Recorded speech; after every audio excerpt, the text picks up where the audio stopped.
సమాధానంబులతో సాత్విక సంతోష భక్తి వినయాలతో సాత్విక సంతోష భక్తి వినయాలతో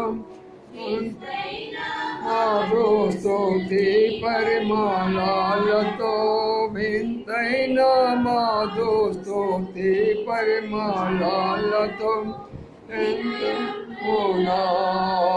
పూజింతుము నిన్ను మా ప్రభు యేసు నీవే మా సర్వము మహిమాకెప్పుడు నీతోనే స్నేహము మా ప్రభు యేసు నీవే మా సర్వము మహిమాకెప్పుడు నీతోనే స్నేహము. 4వ వచనము మళ్ళీ ఒకసారి పాడుకుందాము. పరిశుద్ధమైనది నీ దివ్య నైజము పరిశుద్ధమైనది నీ దివ్య నైజము పరిశుద్ధమైన జీవితమే మా భాగ్యము పరిశుద్ధమైన పరిశుద్ధ ప్రజలుగా మమ్ము సరిచేసి పరిశుద్ధ ప్రజలుగా మమ్ము సరిచేసి పాలించుము ప్రభు యేసు రాజా మా ప్రభు యేసు నీవే మా సర్వము మహిమాకెప్పుడు నీతోనే మా ప్రభు యేసు నీవే మా సర్వము మహిమాకెప్పుడు నీతోనే స్నేహము. పగలపల్లో పాడుకుందాం.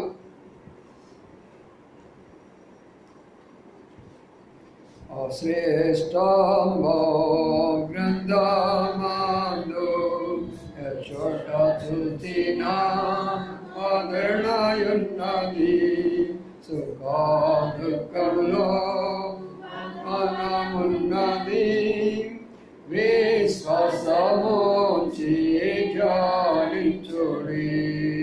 సరే శ్రేష్టంబో గ్రంథమందు చోట చూసిన ఆదరణయున్నది సుఖ దుఃఖంలో వాగ్దానమున్నది విశ్వాసము జాలించుడి. రండి మన బైబిల్ యొక్క పఠన కొరకు వెళదాము. 3 కొరింథీయులకు రాసిన పత్రిక 3 కొరింథీయులకు రాసిన పత్రిక 1వ అధ్యాయం 3 కొరింథీయులకు రాసిన పత్రిక 1వ అధ్యాయం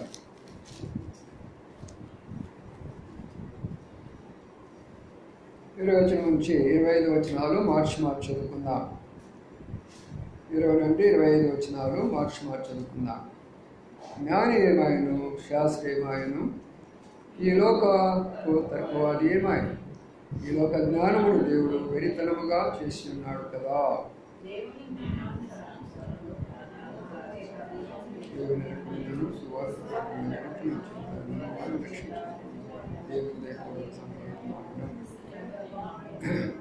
యూదులు సూచక్రియలు చేయమని అడుగుతున్నారు, గ్రీకు దేశస్థులు జ్ఞానం అడుగుతున్నారు.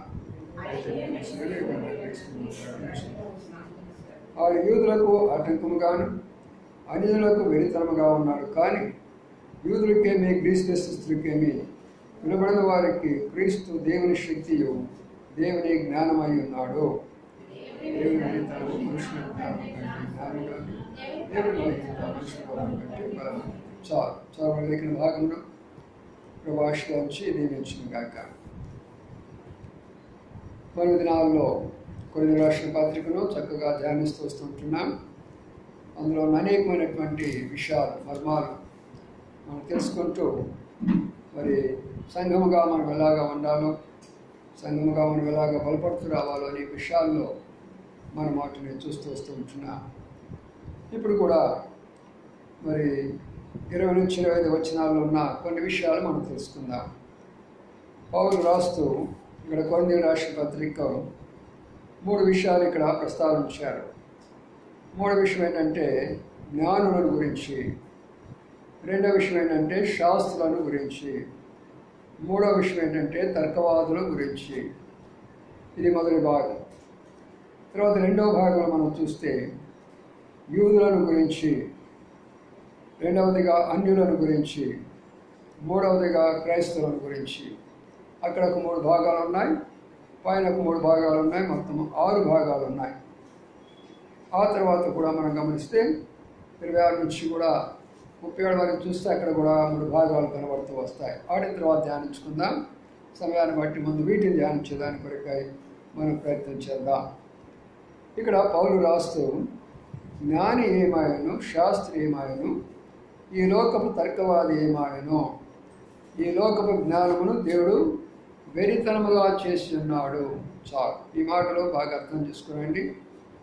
ఈ ప్రపంచంలో ఉన్నటువంటి వారు ఇక్కడ దేవుని వాక్యంలో 3 విధాలుగా వాయబడుతూ వస్తుంటున్నారు.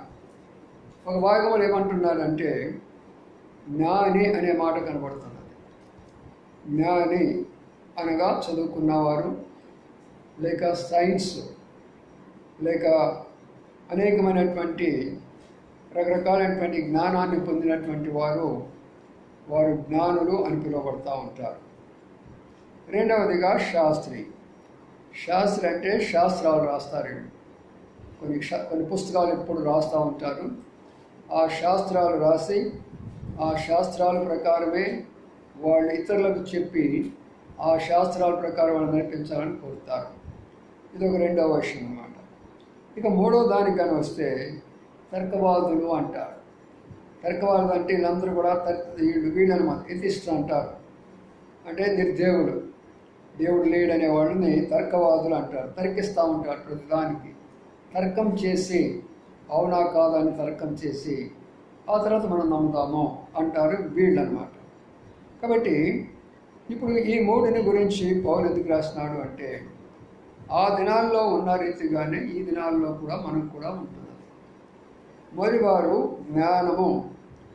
అసలు జ్ఞానం అంటే ఇంగ్లీష్లో విజ్డమ్ అంటారు. ఆ తర్వాత మరి జ్ఞానం మరి దీనిని నాలెడ్జ్ అంటారు, తెలివి అంటారు. నాలెడ్జ్ అంటే తెలివి అంటారు, విజ్డమ్ అంటే జ్ఞానం అంటారు. కాబట్టి ఈ రెంటికి ఉన్న తేడా చాలామందికి తెలియదు. ఇప్పుడు ఒక సబ్జెక్టు నువ్వు చదివితే నీకు మొట్టమొదటిగా అందులో ఉన్న నాలెడ్జ్ ఉంటుంది. అందులో ఉన్న నాలెడ్జ్ అంటే అందులో ఉన్నటువంటి మరి ఆ తెలివి అంతా కూడా దానిలో నుంచి నువ్వు పొందుకోవచ్చు. ఏ సబ్జెక్ట్ అయినా సరే, అది కెమిస్ట్రీ కావచ్చు, లేక ఇంజనీరింగ్ కావచ్చు, లేక మెడిసిన్ కావచ్చు, ఏ సబ్జెక్ట్ అయినా మనం చదువుకోవచ్చు. ఆ సబ్జెక్ట్ చదివినప్పుడు అందులో నుంచి మనము మంచి తెలివిని సంపాదించుకుంటాం. ఆ తెలివిని బట్టి వాళ్ళు జ్ఞానంగా మిగతా పనులు చేస్తూ వస్తారు. అయితే జ్ఞానము అనేటటువంటిది చదువుకున్న వారికి, చదువు లేని వారికి కూడా జ్ఞానం. ఆ తేడా తెలుసుకోండి. చదువుకున్న వారికి, చదువు లేని వారికి కూడా జ్ఞానం ఉంటుంది. ఎందుకంటే ఆయన ఒక మాట అన్నాడు 26వ వచనంలో, జ్ఞానులను సిగ్గుపరచుటకు అనే మాట కనబడుతుంటున్నాడు. జ్ఞానములను సిగ్గుపరచుటకు మరి సామాన్యమైనటువంటి వారిని మరి ఆయన ఏర్పాటు చేసుకున్నాడంట. వేరే వారిని ఏర్పాటు చేసుకున్నాడంట. అంటే దాని అర్థం ఏంటి? జ్ఞానులు మించినటువంటి జ్ఞానం వేరే వారి దగ్గర ఉందనే కదా. అంటే జ్ఞానము అనేది కేవలము చదువును బట్టే కాదు. నాలెడ్జ్ వేరు, మరి విజ్డమ్ వేరు. నాలెడ్జ్ అనేటటువంటిది మనం దానిలో ఉన్నటువంటి సబ్జెక్ట్లో ఉన్నటువంటి యొక్క తెలివినంతా కూడా నేర్చుకుంటాం. అందుకే ఇది చాలా తెలివితేటలు గలవాడు అంటారు. స్కూల్లో పోయి కూర్చున్నామంటే ఒక అబ్బాయిని కానీ లేక ఒక అమ్మాయిని కానీ ఈ అమ్మాయి అబ్బాయి చాలా తెలివిగలవాళ్ళు అంటారు వాళ్ళు. అయితే మరి విజ్డమ్ అనేటటువంటిది లేక జ్ఞానం అనేది వీడికి చాలా జ్ఞానం ఉందండి, వాళ్ళ మాటల తీరు కానీ వారి పనితీరు కానీ చాలా జ్ఞానం ఉంది అనుకుంటారు కొంతమంది అన్నమాట.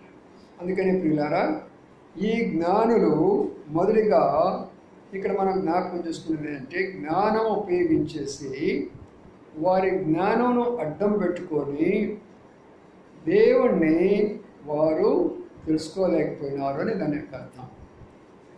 చాలామంది మేము జ్ఞానవంతులమే, లేక మేము సైంటిస్టులమే, ఇంకా మనకు తెలుసు కదా తూర్పు దేశపు జ్ఞానులు అనే మాట కూడా వినబడుతూ వస్తారు. కాబట్టి అనేక మంది రకరకాలైనటువంటి జ్ఞానులు ఉంటారు. జ్యోతిష్కులు కూడా జ్ఞానుల కిందకే వస్తారు, పండితులు కూడా జ్ఞానుల కిందకే వస్తారు. కాబట్టి వారి యొక్క జ్ఞానాన్ని అడ్డం పెట్టుకొని వారు దేవునిని, పరలోకాన్ని, తర్వాత సత్యానికి వాళ్ళు దూరం అయిపోతుంటున్నారు. అందుకనే జ్ఞాని ఏమైనాడు అనే మాట ఇక్కడ కనబడుతుంటున్నారు. ఎంతమంది లోకంలో మేము జ్ఞానులు అనుకుంటున్నారో వారి జ్ఞానమే వారు పరలోకం పోకుండా చేస్తున్నటువంటిది వాళ్ళ జ్ఞానమే.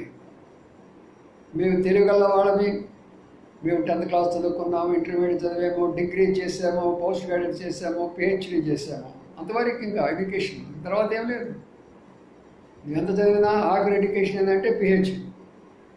పిహెచ్డీ కూడా ఎడ్యుకేషన్ కిందకి రాదు, రీసెర్చ్ వర్క్ అంటారు అది.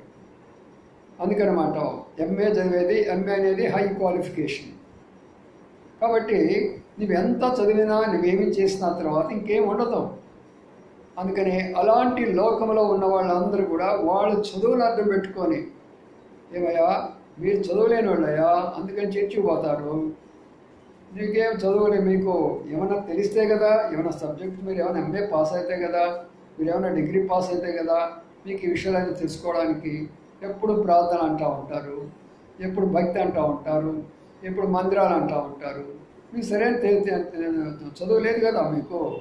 అలాగ వాళ్ళ జ్ఞానం వాళ్ళని అడ్డు పెట్టేసి దేవునికి వాళ్ళు దూరం అయిపోతున్నారు, పరలోకానికి కూడా దూరం అయిపోతుంటున్నారు. బాగా అర్థం చేసుకోవాలి. ఎంతమంది అయితే ఈ లోకంలో జ్ఞానులు అనుకున్నారు. చూడండి, ఇప్పుడు ఉదాహరణకి ఇక్కడికే మనం చూస్తూ ఉంటాం. ఆదివారం అందరూ వస్తారు. మిగతాది ఏంటంటే వారికి పోతే ఎంత, పోతే ఎంత. వచ్చేవారు జ్ఞానులు, రానటువంటి వారు అజ్ఞానులే. అవకాశం ఉంది, ఏదో డ్యూటీలు బాధ్యతలు ఉంటే అది వేరే సంగతి, వాళ్ళని వదిలిపెట్టేస్తాం. అంటే ఏమిటంటే జ్ఞానులు, అక్కడ ఒక మాట మన చక్కగా ఉంది, జ్ఞానవంతురాలు తన ఇంటిని కట్టుకునేది, తన జీవితాన్ని, విశ్వాసాన్ని పెంచుకునేది.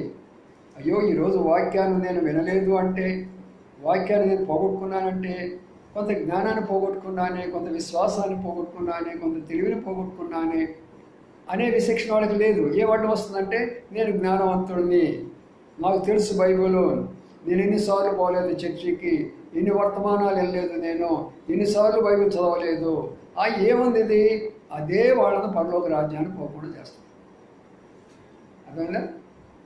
మరి ప్రభు కూడా అనుకోవచ్చు కదా, ఆయన చేసిందే చేయడం ఎందుకు బోధలు, విరామం లేకుండా బోధ చేస్తూ వచ్చేవాడు ప్రభు. అంత పండితులు అనుకున్నటువంటి పౌలు ఆయన విరామం లేకుండా వాక్యం చెప్తూ వచ్చేవాడు. ఎందుకని? దేవుని యొక్క వాక్యంలో ఉన్న సత్యం ఏంటంటే, వారి జ్ఞాని ఏమాయనో అంటున్నారు, వారి జ్ఞాని ఏమాయనో అంటున్నారు. కాబట్టి జ్ఞాని అనేటువంటి మాట గురించి ఇక్కడ మాట్లాడుతున్నాం. రెండవది గమనిస్తే శాస్త్రీయమాయను అనే మాట వస్తుంది. శాస్త్రీయమాయను అంటే వీళ్ళెవరంటే కొన్ని పుస్తకాలు రాస్తూ ఉంటారు, కవులు అంటారు అన్నమాట. శాస్త్రాలు, రకరకాల శాస్త్రాలు రాస్తారు.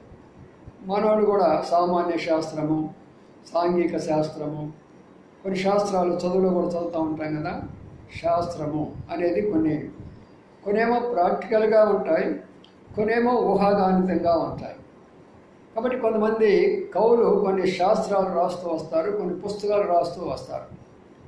చూసారా, అది దేవుడు వారికి ఇచ్చినటువంటి ఒక కృపా వరం అనుకోవాల్సిందే. ఆ వరాన్ని వాళ్ళు దేనికి ఉపయోగిస్తున్నారంటే, కొంతమంది మంచిగా ఉపయోగిస్తారు, కొంతమంది ఉపయోగం లేని దాని కొరకు ఉపయోగిస్తారు. నేను కూడా మరి ఊరుకునేవాడిని కాదు కదా. ఫస్ట్ వచ్చినప్పుడు అనేకమైన పత్రికలు రాస్తుండేవాడిని.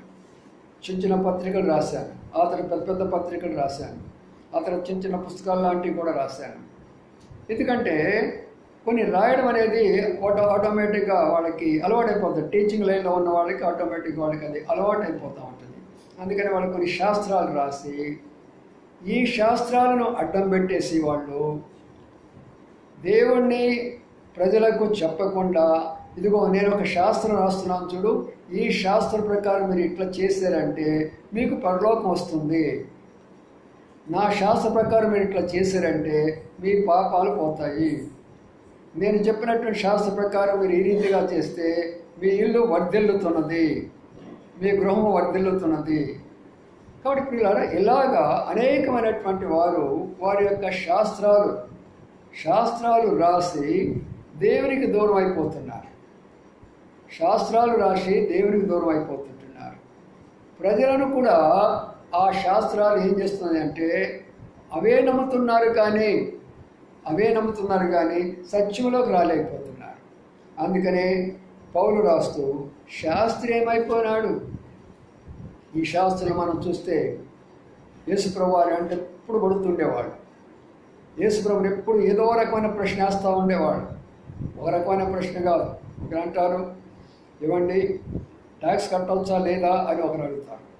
ఒకరు అంటాడు, ఒకరికి 7 భర్తలు ఉన్న ఒక స్త్రీకి పరలోకమైన తర్వాత ఎట్లా ఉంటారు ఒకరు అడుగుతూ ఉంటారు. ఇంకొకరు అడుగుతారు, విశ్రాంతి దినాన స్వస్మరించవచ్చా లేదా ఇంకొకరు అడుగుతూ ఉంటారు. ఈ శాస్త్రాలు రాసేటటువంటి వాళ్ళ యొక్క బుద్ధి ఏంటంటే ఇప్పుడు మేము రాసిందే కరెక్టు, మా గ్రంథమే కరెక్టు, మీరు రాసిందే మీరు అనుసరించాలనే యొక్క ఆది ఉపయోగించేసి వాళ్ళు దేవునికి దూరం అయిపోయినారు. ప్రజలను కూడా దేవునికి దూరం చేస్తుంటున్నారు. అందుకనే ఇది 2వ యొక్క తలంపు. ఇక 3వ తలంపు కానీ మనం వచ్చినట్లయితే లోకము తర్కవాది అంటారు. వీళ్ళు తర్కవాదులు అంటే ఏంటంటే వాళ్ళు చెప్పేటటువంటి మాట ఏంటంటే ఇదంతా మనం నమ్మాల్సిన పని లేదు. దేవుడు అంటాడు నువ్వు చూసి వచ్చావా, పరలోకం అంటాడు నువ్వు చూసి వచ్చావా, నరకం అంటాడు నువ్వు చూసి వచ్చావా, ఏమందరా మనం ఎట్లా పుట్టాం, ఎట్లా చేస్తాం, మట్టిలో పోతాం, ఏమంతే ఉన్నంతకాలం హాయిగా తినవచ్చు, ఏ పనైనా చేయొచ్చు, ఎట్లయినా బ్రతకొచ్చు, మనం ఆనందంగా బ్రతకొచ్చు. ఇలాంటి అక్కడికి పెట్టుకొని వీళ్ళేం చేస్తారంటే వితర్కాలు చేసుకొని ఇది అవునా కాదా, ఇది అవునా కాదా, ఇది అవునా కాదా అని రకరకాలైనటువంటి తర్కవాదాలు పెట్టుకొని వాళ్ళు దేవుడికి దూరం అయిపోతారు. అందుకని వాళ్ళందరూ కూడా దేవుళ్ళు అయిపోయినారు. అనగా దేవుడు లేనటువంటి వారు ఏథిస్టులు అంటారు, కమ్యూనిస్టులు అంటారు. వాళ్ళు దేవుని నమ్మరు వాళ్ళు. అందుకనే ఈ యొక్క ప్రపంచంలో ఉన్నటువంటి వాళ్ళు 3 రకాలైనటువంటి వారు. ఇప్పుడు సైంటిస్టులు ఏమంటారంటే ఈ యొక్క ప్రతిదీ కూడా మనము ఏం చేయాలంటే ప్రాక్టికల్గా చూడాలా. అందుకని వాళ్ళు ఇప్పుడు సైన్స్లో ల్యాబొరేటరీని పెట్టుకుంటారనమాట. ఆ ల్యాబొరేటరీలో ప్రతి దాన్ని టెస్ట్ చేసి చూస్తూ ఉంటారు. ఇప్పుడు మన రక్తం తీసుకుంటారు, రక్తాన్ని టెస్ట్ చేస్తారు, ఓ పాజిటివ్ అంటాడు. ఎవరికి తెలుసు ఓ పాజిటివ్ అని ఏమో దేవుడు వీడికి చెప్పినాడా? వాడి పేరు పెట్టేసారంటే అది ఆ రంగులో ఉంది, దానికి ఇట్లా ఉన్నది కాబట్టి ఓ పాజిటివ్, ఇదేమో హెచ్ పాజిటివ్, ఇదేమో వచ్చి నెగిటివ్ వాళ్ళు చెప్పారు, మనం నమ్మారు. అంతే కదా. ఏమంటాడు, ఇక్కడ నుంచి సూర్యుడికి 1 లక్షల మైళ్ళు అన్నాడు. ఎప్పుడు వెళ్ళి కొత్తేసి వచ్చాడు? ఏదో ఒకటి వాళ్ళు చెప్పాలా, మనం నమ్మాలా. అందుకని ప్రియులారా వాళ్ళు చెప్పినటువంటి మొట్టమొదటి ఎక్కడ ఫెయిల్ అయిపోయిందంటే ఈ ప్రపంచం ఎలాగ వచ్చిందంటే చిన్న ఆటం అంటారు. ఆటం అంటే ఏం తెలుసా? అణువు. అణువు అంటే ఎంత ఉంటుంది? జాగ్రత్తలు మీకు బాగా తెలుసు. అణువు అంటే చాలా చిన్నది అన్నమాట, చాలా చిన్నది అణువు అంటే. ఇదంట విస్ఫోటం అయిపోయిందంట. అంటే ఏమైంది? బ్లాస్ట్ అయిపోయిందంట. ఇది బ్లాస్ట్ అయిపోతే ఈ పంచభూతాలు వచ్చేసినాయంట అందులో నుంచి. సైన్స్ అవునా? మీరు నమ్ముతారు ఈ విషయాన్ని? అందులో నుంచి వచ్చేసిందంట మొత్తము. చిన్నది ఆటం ఇదైపోయి ఆటంలో నుంచి అన్నీ వచ్చేసినాయి మొత్తం కూడా అని చెప్పేసేసి వాళ్ళు ఆ తీరి పెట్టుకొని అక్కడి నుంచి కోతిలో నుంచి మానవుడు వచ్చాడట. ఇది పెద్ద సైంటిస్ట్ డార్విన్ అని ఆయన ఏమన్నాడు తెలిసిన? కోతిలో నుంచి మానవుడు వచ్చాడట. చూసారా? ఎందుకంటే మానవుడు కోతులాగానే ఉంటాడు, తోక తప్పక. అన్ని కోతులు పనులే చేస్తూ ఉంటాడు. అందుకని అంటాడు, ఇవాళ పని చేసినట్టు సార్ స్కూల్లో ఏంద్రా కోతి శాస్త్రాలు చేస్తున్నాం అంటాడు. నడక అన్నీ కూడా అలా ఉండేవి అన్నమాట. వీళ్ళంతా కూడా ఆఫ్రికా ఇప్పుడు వైపు చూస్తే అందరి మొక్కలు కోతి మొక్కలు అక్కడ. అందుకనే మొదటి నుంచి ఈ ఆఫ్రికా వాళ్ళే కాబట్టి, ప్రపంచంలో మొదటి జనరేషన్ ఆఫ్రికా కాబట్టి, వీళ్ళంతా కూడా హామ్ సంతతి వారు కాబట్టి వాళ్ళంతా కూడా ఎలాగా ఉంటాడంటే కరెక్ట్గా ఆ యొక్క కోతుల్లాగానే కనబడుతూ వస్తారు. అందుకనే వాళ్ళు ఏం చేస్తారంటే వీళ్ళని కోతుల్లో నుంచి మానవులు వచ్చారండి, అలాగ పరిణామ సిద్ధాంతం ప్రకారం అదంతా కూడా మార్పు చెందుతూ వచ్చిందని చెప్పారు వీళ్ళు. అందుకనే ఆయన డార్విన్ గారు ఈ సిద్ధాంతాన్ని పెడితే లక్షలాది మంది నమ్మారు ప్రపంచంలో. అంత గొప్ప సైంటిస్టు డార్విన్ గారు, ఆయన చార్లెస్ డార్విన్, ఆయన క్రిస్టియనే, ఆయనే కనుక్కున్నాడు ఈ గొప్ప విషయాన్ని. అందరూ కూడా నమ్మారు దాని విషయాన్ని. అవును, మానవుడు కోతిలో నుండి వచ్చాడు. బైబిల్ ఏం చెప్తుంది? మట్టిలో నుంచి దేవుడు మానవుడు. ఆయన చెప్పిన రీతిగానే నువ్వు మట్టి అయిపోతావు అన్నాడు, మట్టి అయిపోతున్నాడు. కోతిలోంచి చూడండి, కోతిలోకి పోవాలిగా, మరి మట్టిలోకి ఎందుకు పోవడము? అయితే ఆయన చూడండి, 1 కొరింథీ పత్రికలో మాట ఉంది, 2వ అధ్యాయంలో, 1 కొరింథీ పత్రిక 2వ అధ్యాయం 10వ వచనం అంటాడు, మనకైతే దేవుడు వాటిని తన ఆత్మ వలన బయలుపరచబడి ఉన్నాడు. చూసిరా, ఇక్కడ ఈయన 13వ వచనం అంటున్నాడు, మనుష్య జ్ఞానము నేర్పు మాటలతో కాక ఆత్మ సంబంధ సంగతులను ఆత్మ సంబంధ సంగతితో సరిచూచుచు ఆత్మ నేర్పు మాటలతో గురించే మేము బోధించున్నాను. ప్రకృతి సంబంధమైన మనుషులు దేవుని ఆత్మలను అంగీకరింపడు. ఇది చదివాడు డార్విన్ గారు. ఆయన హాస్పిటల్లో అడ్మిట్ అయిపోయినాడు, చాలా సిక్ అయిపోయినాడు, అనారోగ్యం అయిపోయినాడు, హాస్పిటల్లో ఉన్నాడు. ఆ సందర్భంలో ఈ బైబిల్ చదువుకుంటూ ఈ భాగంకి వచ్చాడు. ఈ భాగం చదివినప్పుడు అప్పుడు ఆయనకు తెలిసింది, ప్రకృతి సంబంధమైన వ్యక్తి ఆత్మ విషయాలు దేవుడి విషయాలు అంగీకరించడు. కాబట్టి నేను ప్రకృతి సంబంధమైన వ్యక్తిని, ప్రకృతినే నేను ఆలోచన చేశాను, ప్రకృతి గురించే నేను తలంచాను, ప్రకృతి గురించే నేను ఎప్పుడు కూడా మరి దాని కొరకై పోరాడాను, ప్రకృతి కొరకే నేను అన్నీ చేస్తూ వచ్చాను అని. ప్రియులారా, ఆ ప్రకృతి సంబంధమైన వ్యక్తి కాబట్టి ఇప్పుడు ఏం చేస్తున్నాడంటే తాను అక్కడ ఒక మాట అన్నాడు. ద థియరీ ఆఫ్ డార్విన్ అని ఒక పుస్తకాన్ని రాశాడు. ఆ పుస్తకాన్ని నేను రాయకుండా ఉంటే బాగుండి ఉండేది. ఎంతమంది ప్రజలను, అమాయకమైనటువంటి ఎంతోమందిని నేను ఇలాగా మోసం చేశాను, తప్పుదారి పట్టించానని తను ఎంతగానో బాధపడుతూ వచ్చాడు. కాబట్టి సైంటిస్టులు అందరూ కూడా ఫెయిల్ అయిపోయినారు. జ్ఞాని ఏమైనా అంటే ఎంతోమంది సైంటిస్టులు ఫెయిల్ అయిపోయినారు. వారు అయితే దేవుడు మరికొంతమంది దేవుని నమ్మిన సైంటిస్టులు ఎదిగినారు. ఆ దేవుని నమ్మినటువంటి సైంటిస్టులు ఒక ఆయన పేరు ఏదో ఉంది, చక్కని పేరు, ఆయన అంటాడు, దేవుని వాక్యం నన్ను వెలిగించింది, నేను ప్రపంచాన్ని వెలిగించాను అంటాడు. ఆయన కూడా సైంటిస్టే, చూసారా? కాబట్టి నన్ను దేవుని వాక్యం వెలిగించింది, నేను ప్రపంచాన్ని వెలిగించాను అని అన్నాడు. ఆ తర్వాత ఇక కారు కానీ, బస్సు కానీ, ట్రైన్ కానీ, ఏరోప్లేన్ కానీ మనం అనుభవించే ప్రతి ఒక్కడికి కూడా క్రైస్తవులైనటువంటి సైంటిస్టులే. వారి ద్వారానే ఇంత జ్ఞానం ప్రపంచంలోకి వచ్చేసింది. దేవుని నమ్ముకున్న వారు చేసినటువంటిదే నేడు ప్రపంచానికి ఎంతో ఉపయోగకరంగా ఉంది. అందుకనే మొట్టమొదటి సైంటిస్టులు అనుకొని మేము జ్ఞానులు అనుకున్న వాళ్ళందరూ కూడా ఫెయిల్ అయిపోయినారు.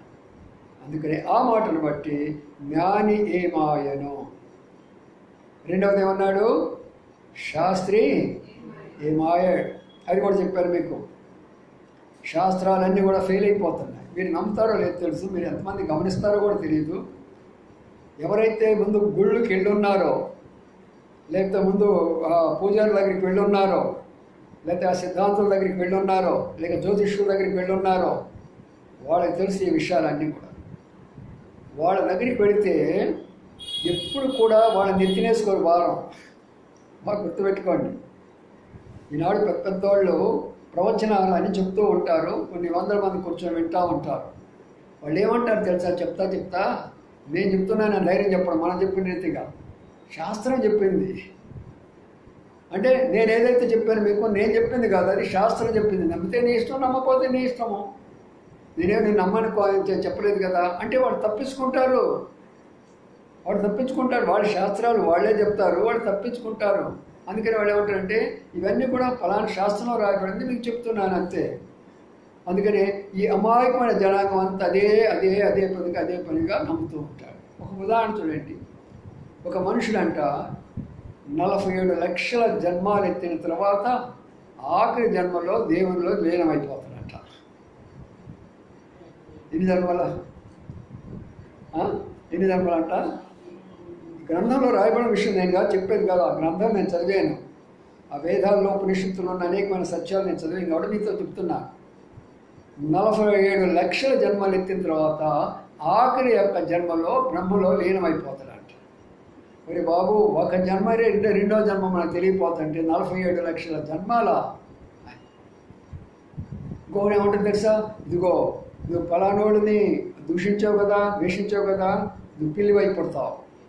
నువ్వు ఫలానోడిని మోసం చేసావు కదా, నువ్వు కుక్క అయిపోతావు. నువ్వు వచ్చినటువంటి వాళ్ళని భిక్షాందేహాన్ని వచ్చిన వాళ్ళకి నువ్వు భిక్ష వేయలేదు కదా, నీకు కుష్ఠరోగి అయిపోతావు. వాళ్ళే శాపాలని. చూసారా? శాస్త్రాలన్నీ కూడా రాసి ప్రజలను అనేక విధాలుగా మభ్యపెట్టిన వాడు భారతీయులు కాదు సుమా. వీరందరూ కూడా యోధా జాతికి సంబంధించినటువంటి వారు. బ్రాహ్మణ్స్ అంటే అదేదో కాస్ట్ అనుకుంటారు. బ్రాహ్మణ్ అనేది కాస్ట్ కానే కాదు. వాళ్ళే చెప్పారు. ఈ మధ్యకాలం కూడా వాళ్ళే చెప్పారు. ఎవరైతే బ్రహ్మ జ్ఞానము అనగా సృష్టికర్త యొక్క జ్ఞానము కలిగి ఉంటారో వాళ్ళే నిజమైనటువంటి బ్రాహ్మణులు అని అర్థమని వాళ్ళే చెప్పారు. మేము కాదురా బాబు బ్రాహ్మణ్స్ని. ఎవరైనా సరే ఆ యొక్క మరి సృష్టికర్త యొక్క జ్ఞానం ఉన్న వాళ్ళందరూ కూడా బ్రాహ్మణ్సే. అంటే అది ఒక టైటిలే కానీ అది కాస్ట్ కాదు, కులం కాదు అది. అందుకనే ప్రియులారా, ఈ యొక్క బ్రహ్మజ్ఞానం అనేది సృష్టికి గురించినటువంటి విషయం.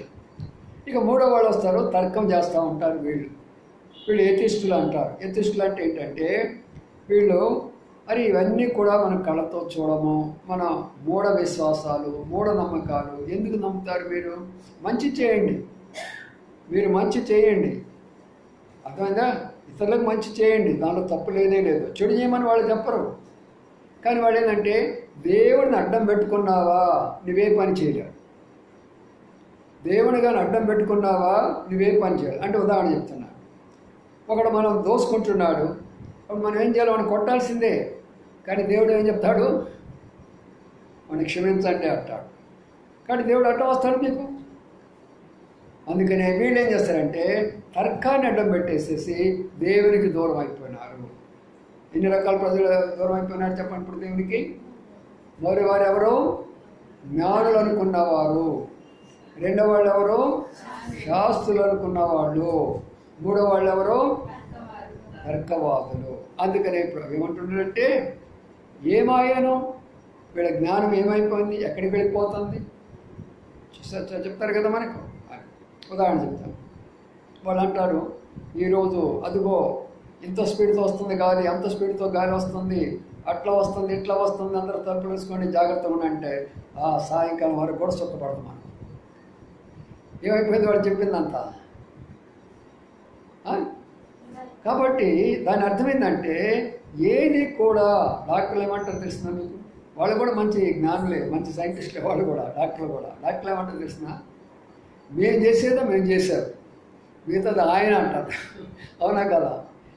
వాళ్ళు హిందువులైనా సరే క్రైస్తవ డాక్టర్లు అని కూడా ఇదే అంటారు. మా అమ్మాయి కూడా నేను అదే చెప్పా. అమ్మ నువ్వేమైనా సరే ప్రార్థన చేసేసి మా అమ్మాయి ఆమెకి కానీ పిల్లోడికి కానీ ఏదైనా ప్రార్థన చేసి ప్రారంభించేసేసి మిగతాదంతా ఆయన చూసుకుంటాడు. కాబట్టి ఇదే మేము ఆమె కానీ అనగా మరి దేవసాకురాలు కానీ నేను కానీ తనకు అవే చెప్తా ఉంటాం. ఆయన చూసుకుంటాడు మిగతా ఆయన, మన చేతులు ఏముండవు. కాబట్టి డాక్టర్స్ కూడా ఏమంటారంటే మేము చేయవలసింది మేము చేసామండి, మీ ఇవ్వాల్సిన ట్రీట్మెంట్ మేము ఇచ్చాము, ఇవ్వాల్సిన మందులు మేము ఇచ్చాము, మేము చేయవలసిన ఆపరేషన్ మేము చేసాము, మిగతాదంతా ఆయన చేతిలో ఉంది. అంటే వాళ్ళు ఆ రకంగా తప్పించుకుంటారు. అందరూ తప్పించుకునే వాళ్ళే. అందుకనే ప్రియులారా, ఈ లోకంలో దేవుడు ఈ జ్ఞానులను ఈ యొక్క శాస్త్రులందరూ కూడా ఏం చేశారంటే దేవుని దగ్గర రాకుండా సత్యాన్ని తెలుసుకోలేకుండా ఇవి అడ్డం పెట్టుకొని ఈ చీకటిని వాళ్ళు అడ్డం పెట్టుకొని వెలుగులోనికి రానియకుండా చేస్తుంటున్నారు. చూడండి, యోహాను సువార్తలో మాట జ్ఞాపకం చేసుకుందా. యోహాను సువార్త 1వ అధ్యాయం, యోహాను సువార్త 1వ అధ్యాయంలో మాట ఉంది, అది మనం జ్ఞాపకం చేసుకుందాము. మనం అక్కడ చూసినట్లయితే ఆయన మాట చెప్తే ఈ మాట ఉపయోగించాడు. 1వ అధ్యాయంలో ఉన్న మాటను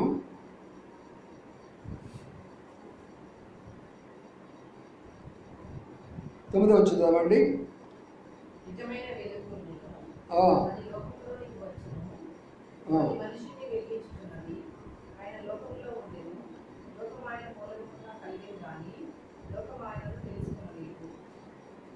చదవండి.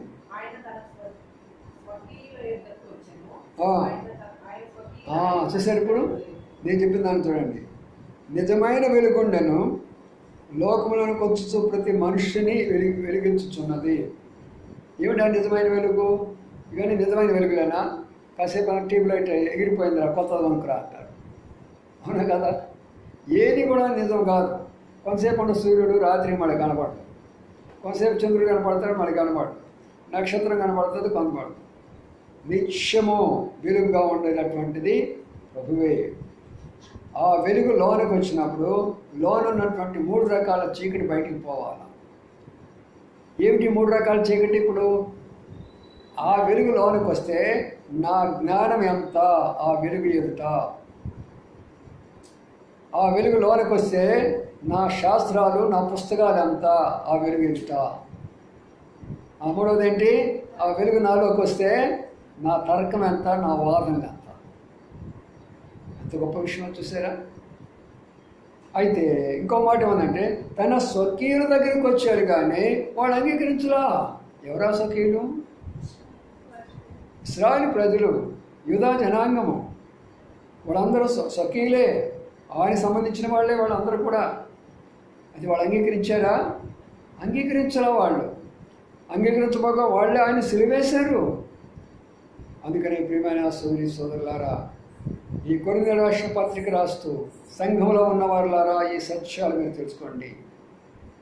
ఈనాడు ఈ సత్యాలు సంఘంలో కూర్చోబెట్టి ఎంతమంది చెప్తున్నారు? దేవుడు కృప మనకి శ్రేష్టమైనటువంటి సమయాన్ని ప్రభు మనకి ఇచ్చాడు. చక్కగా బైబిల్ పఠనం మనం చేసుకుంటున్నాం. చాలామంది వింటున్నారు, వాళ్ళ ఇళ్ళ దగ్గరే వాళ్ళు దాన్ని తృప్తి పడుతూ ఉంటున్నారు.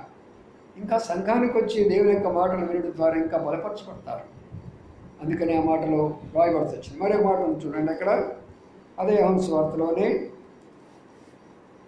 చూడండి 3వ అధ్యాయంలో 19వ వచ్చింది చదవండి.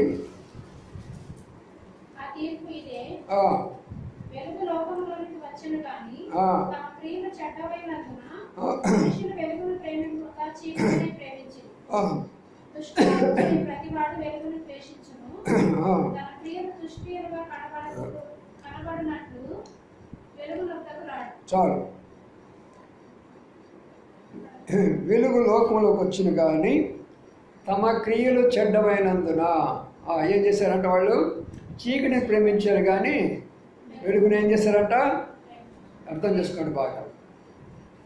ఎవరు ప్రభువుని వ్యతిరేకిస్తారు? ఎవరు బైబిల్ని వ్యతిరేకిస్తారు? ఎవరు క్రైస్తవులు వ్యతిరేకిస్తారు అంటే ఎవరైతే చెడు కార్యాలు చేయడానికి ఇష్టపడతారో, ఎవరైతే చెడ్డ కార్యాలు చేయడానికి ఇష్టపడతారో వాళ్ళందరూ కూడా బైబిల్ అంతా తప్పు, బైబిల్ అంతా కూడా భూత పుస్తకము, బైబిల్ అంతా కూడా కల్పనా కథ, ఇలాంటివన్నీ కూడా చేయడానికి కారణం అంటే వారి క్రియలు చెడ్డమైనటువంటివి.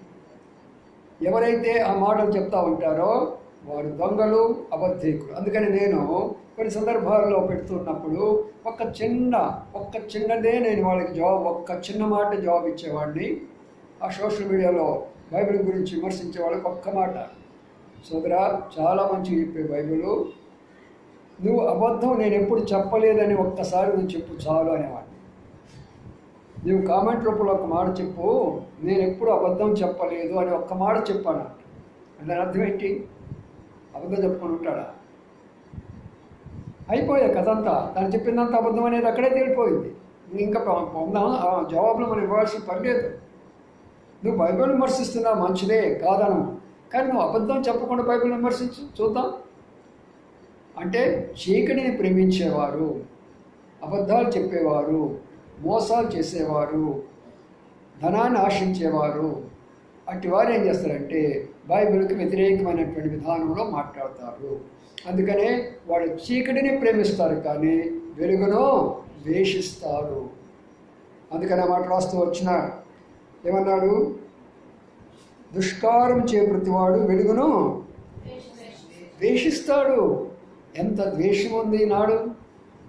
క్రైస్తవం అంటే అంత ద్వేషం అన్నది. మొన్న భయంకరంగా మన హెబ్రోనోడిని చాలా బాధ పెట్టినారు. వారు బయటకు వచ్చి సువార్తకు వస్తే బైబిల్ తగలబెట్టేశారు, పుస్తకాలు తగలబెట్టారు, ఆఖరికి రక్తం వచ్చినట్టుగా కొట్టారు మన సహోదరుడు. ఒక్కరు కూడా నోరెత్తలే హెబ్రోనోడు. మిగతా వాళ్ళన్నా నోరెత్తుతారు కానీ మనోడు మరీ మౌనం అయిపోతారు. సెకండ్ లెవెల్లో ఒక మాట కూడా మాట్లాడరు. బాగా కొట్టించుకున్నారు, రక్తం కూడా వచ్చింది పాపం. బైబిల్ కాల్చి వేసేసారు. పిల్లరా, అక్కడ ఏమందంటే దుష్కార్యాలు చేసేవారికి బైబిల్ ఇష్టం లేదు, చెడు కార్యాలు చేసేవారికి బైబిల్ ఇష్టం ఉండదు, క్రైస్తవం ఇష్టం ఉండదు. అందుకనే కొరింథీలో ఉన్నటువంటి విశ్వాసులారా, మిమ్మల్ని ఎవరైనా సరే ద్వేషించారు అంటే, మిమ్మల్ని దూషిస్తున్నారు అంటే, మీరు ప్రభుని అంగీకరించినారు, అంగీకరించిన తర్వాత ఇలాంటి వారు మీ దగ్గరికి వస్తే మీరు జాగ్రత్తగా ఉండండి అని చెప్తూ పౌలు ఈ విషయాలు వారికి రాస్తూ వచ్చాడు. ఒక్క విషయం లోతైన విషయాలు చూడండి. జ్ఞాని ఏమాయనో, శాస్త్రి ఏమాయనో ఈ లోకం యొక్క తర్కాలు. 3 విషయాలు చెప్పారు. మరొక విషయానికి వెళ్దామండి. కొరింథీ రాసిన పత్రికలో ఈ విషయాన్ని కూడా మనం చూసుకుందాం. ఇక్కడ మనం చూస్తే 22వ వచనంలో యూదులు సూచక్రియలు చేయమని అడుగుతున్నారు, గ్రీసు దేశస్తులు జ్ఞానం ఎదుగుతున్నారు, అయితే మేము సిలువ వేయబడిన క్రీస్తును ప్రకటించున్నాం. ఇక్కడ వాళ్ళ 3 గ్రూపులు ఉన్నాయి. మొదటి గ్రూప్ ఎవరంట? యూదా జనాంగము. రెండవ గ్రూప్ ఎవరంటే వీళ్ళెవరంట? గ్రీకు దేశస్తులు. మూడోది ఎవరంట? మేము, అనగా దేవుని నమ్ముకున్న క్రైస్తవులు. ఈ ముగ్గురు బాగా జ్ఞాపకం చేసుకోండి. ఇక్కడ 3 రకాలైనటువంటి యొక్క ప్రజలు ఇక్కడ కనబడుతుంటున్నారు. ఎలాగా? మొదటి వారు ఎవరు? యూదులు. యూదా జనాంగము ప్రభువు వెంటబడుతూ ఆయన ఎప్పుడు అడుగుతుండేవాడు, నువ్వు నిజంగా దేవుడైతే ఒక సూచక్రియని, ఒక అద్భుత కార్యం చేయి. అలాగ అనేక సందర్భాలు ఆయన వాదించారు. ప్రభు ఒక మాట అన్నాడు. ఏమన్నాడు? విశ్వాసం లేని మీరు మీకు ఒక మాట చెప్పాడు, యోనాను గురించినటువంటి తప్పక వేరే యొక్క సూచన మీకేమి ఇవ్వండి. అందుకనే యూదుల్లో దేవుడు కార్యం చేయడానికి ఇష్టపడలా, ఇశ్రాయేల్లో దేవుడు కార్యం చేయడానికి ఇష్టపడలా. దాని బదులుగా సమరయలోను, దానికి బదులుగా అన్నిల్లో ఆయన అనేకమైనటువంటి కార్యాలు చేశారు. కానీ యూదా జనాంగంలో చాలా తక్కువ కార్యాలు చేస్తూ వచ్చాడు. కాబట్టి ప్రియమైన సోదరులారా, ఇప్పుడు యూదులు ఏమంటారంటే, యూదులు అంటే ఇప్పుడు ఇశ్రాయేలీలో కూడా యూదా, ఎవరైతే యూదా యొక్క సంతతి నుంచి వచ్చారో వాళ్ళు మాత్రమే యూదులు అంటారు. ఇశ్రాయేల్లో 12 గోత్రాలు ఉంటాయి. ఆ 12 గోత్రాల్లో 11 గోత్రాలు ఆయా స్థలాల్లో ఉన్నారు.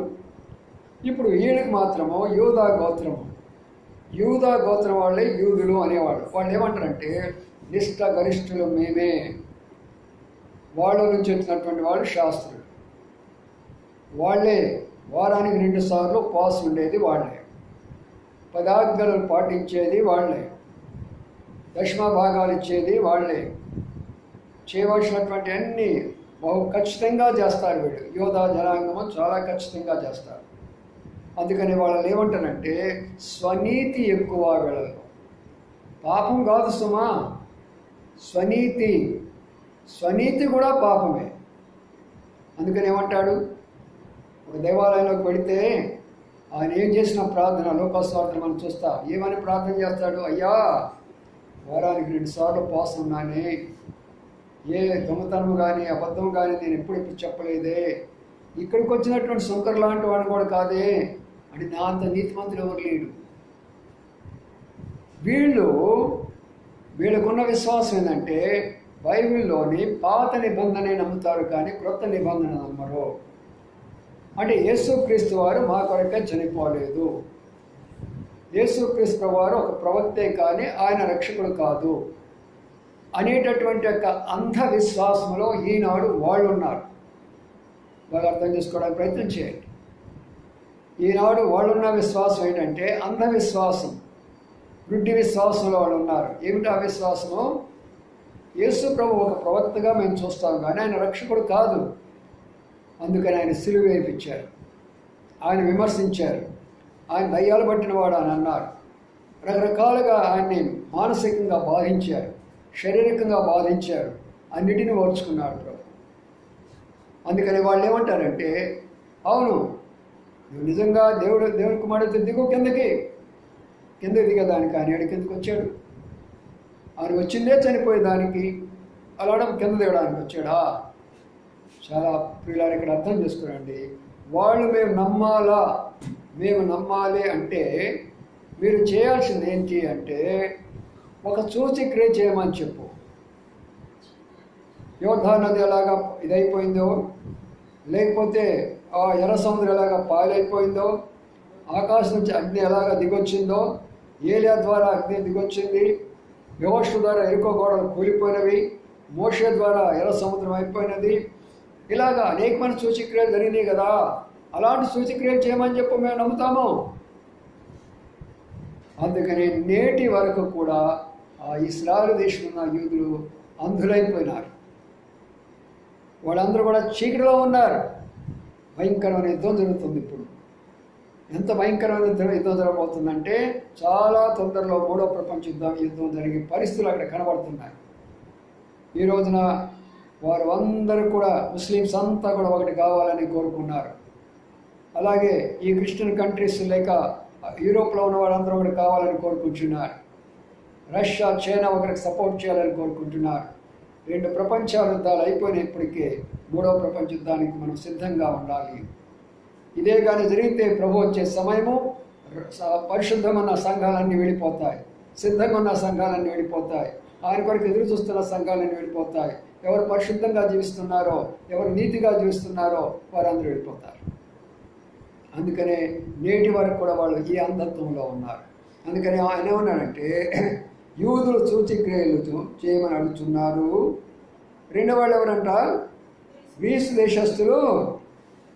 వీళ్ళెవరు? గ్రీసు దేశస్తులు ప్రక్కనే ఉంటారు వాళ్ళు. గ్రీసు దేశం మన యొక్క ఖగోళ శాస్త్రం కానీ లేకపోతే మన యొక్క మ్యాథమెటిక్స్ కానీ ఇవన్నీ కూడా వాళ్ళ దగ్గర నుంచి వచ్చినటువంటివి.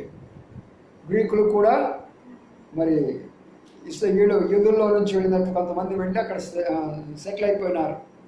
అక్కడ కూడా మిక్స్డ్ జనాంగం, కొంతమంది ఇశ్రాయేలీలు, కొంతమంది వేరే వాళ్ళు అక్కడ సెటిల్ అయిపోతారనమాట. వాళ్ళు ఏంటంటే వాళ్ళు ఎప్పుడు కూడా జ్ఞానాన్నే, ఇందాక చెప్పాను కదా, అంటే ఖగోళ శాస్త్రము, భూగోళ శాస్త్రము, ఆ శాస్త్రము, ఈ శాస్త్రాలు, వీటినే వాళ్ళు ఎప్పుడు కూడా ఆలోచన చేస్తూ ఉంటారే కానీ దేవుని గురించి కానీ, పరలోకాన్ని గురించి కానీ, నరలోకాన్ని గురించి కానీ, లేక పాతాళాన్ని గురించి కానీ వీటిని గురించి ఆలోచించేరు వాడు. వాళ్ళ సమయం అంతా కూడా దాని కొరకే హెచ్చిస్తారు. కాబట్టి నా ప్రియమైన సోదరులారా, గ్రీకు దేశస్తులు జ్ఞానాన్ని వెతుకుతూ ఉంటున్నారు. నేను అది చదువుకుంటాను, నేను బీటెక్ చదువుతాను, నేను ఎంటెక్ చదువుతాను, ఆటతరం కోటెక్ చదువుతాను, ఇంకా పెద్ద హై లెవెల్లోకి వెళ్ళిపోతాను, నేను చంద్రమండలం అనుకుంటాను, సూర్యమండలం అనుకుంటాను, నక్షత్ర మండలం అనుకుంటాను, ఆఖరికి ఏ మండలం అనుకుంటావు? పాతాళ మండలం అనుకోవాల్సిందే. నువ్వెన్ని చేసినా, ఎన్ని కోట్లు సంపాదించినా, మరి ఎన్ని రకాల బిల్డింగ్లు కట్టించుకున్నా, ఎంత ఆస్తి ఉన్నా ఆఖరికి నువ్వు సంపాదించుకునేది పాతాళ మండలమే. అందుకనే అజ్ఞానమైనటువంటి చీకటిలో వాళ్ళు ఉంటున్నారు గ్రీకు దేశస్తులు.